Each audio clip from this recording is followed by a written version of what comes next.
Il était une fois dans le monde merveilleux des animaux.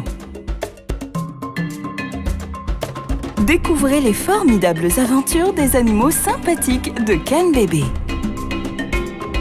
Des histoires amusantes et des personnages attachants pour apprendre et se divertir. Vite, rejoignez-nous pour découvrir vos nouveaux amis. Dans un lointain et merveilleux pays où le soleil est éclatant et les paysages impressionnants, vivait un bébé kangourou qui répondait au nom de Gloof. Ce petit vivait dans la poche de sa maman et ne voulait jamais en sortir. Le monde extérieur constituait pour lui un grand mystère. Maman kangourou, qui voulait absolument que son fils devienne autonome, essayait de le convaincre d'oser sortir de sa poche protectrice et de découvrir le monde. Mais redoutant l'extérieur, Gloof préférait tout de même la douce et tendre poche de maman à l'inconnu que constituait le monde extérieur. Plus le temps passait, plus bébé Gloof grandissait. Bientôt, il n'aurait plus besoin de rester dans la poche de sa maman. Un jour, où maman kangourou était très pressée d'aller chercher à manger, elle sauta si haut et si rapidement que le jeune garçon se retrouva hors de sa poche. Et bam! Embêté, Gloof tenta de l'appeler, mais elle courait si vite qu'elle ne l'entendit pas. Sans sa maman, le petit kangourou commença à bouder. Il savait qu'elle allait revenir, mais il ne voulait pas rester là à l'attendre. Mais quand est-ce que ma maman va revenir? Je ne veux pas rester là à l'attendre. Je ne connais rien au monde extérieur. Heureusement pour lui, le destin ne tarda pas à s'en mêler. Pas loin de là, vivait une vieille amie de sa maman, Quack, la grenouille. Elle avait à ce moment-là quitté sa maison pour sautiller un peu et profiter du beau temps. Celle-ci entendit au loin la voix de quelqu'un qui pleurait. Suivant pas à pas le son, elle finit par arriver à l'endroit où était le jeune kangourou. Mais Gloof, que fais-tu là? Tu t'es enfin décidé à quitter la poche de ta maman? Oh, Quack, je suis tellement content de te voir. Je suis tombé de la poche de maman et je ne sais plus quoi faire maintenant. Il continua à bouder dans son coin. Prise de compassion pour le petit kangourou, Quack cherchait une solution, quand soudain, elle eut une idée. Tu sais, Gloof, ta maman va finir par revenir. Elle va vite se rendre compte que tu n'es plus dans sa poche. Ne t'inquiète pas, voyons. Tu es un grand kangourou maintenant. En attendant, et si on allait chez moi, j'ai de jolis nénuphars à te montrer. Ah, les nénuphars! Gloof en avait déjà entendu parler. Sa maman lui avait un jour raconté que les grenouilles vivaient sur l'eau, dans de magnifiques nénuphars. Mais il n'en avait jamais vu. Il trouva cette idée réconfortante et suivit volontiers la chère amie de maman. Au moins, il ne serait plus seul et la douce Quack veillerait sur lui.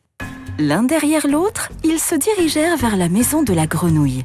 Quack était décidée à faire découvrir à Gloof plein de choses merveilleuses. Elle était connue pour sa joie de vivre et se faisait un plaisir de la transmettre à tout le monde.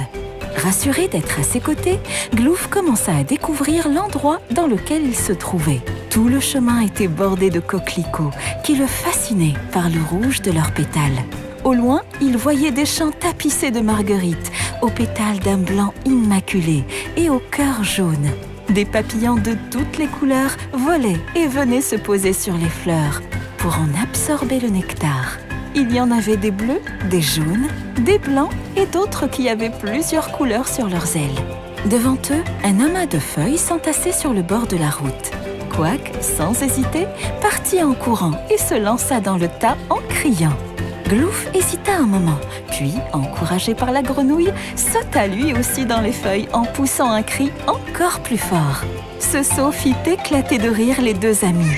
Ils sautèrent encore et encore, jusqu'à ce qu'ils soient tous les deux fatigués. Ils décidèrent alors de continuer leur chemin vers la maison de Quack pour s'y reposer.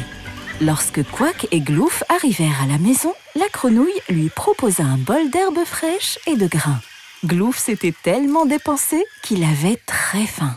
Une fois rassasié, Quack lui proposa de revenir à l'endroit où elle l'avait trouvé pour attendre ensemble le retour de sa maman. Cette dernière était déjà sur place à chercher son petit. En l'apercevant, le kangourou s'élança en courant et sauta dans ses bras. Maman, si tu savais comment dehors le monde est beau! J'ai vu des papillons et j'ai sauté dans les feuilles. Je suis tellement contente et rassurée de te retrouver, mon petit. Saute vite dans ma poche et raconte-moi tout ça. Et là, avec un grand sourire, Glouf répondit. Mais non, maman, je suis un grand kangourou maintenant. Le monde m'appartient et je veux le découvrir tout entier. La maman sourit à son fils en le regardant avec beaucoup de tendresse. Elle était tellement fière de lui. Elle remercia Quack, son ami, d'avoir pris soin de son fils et ils rentrèrent tous deux heureux à la maison.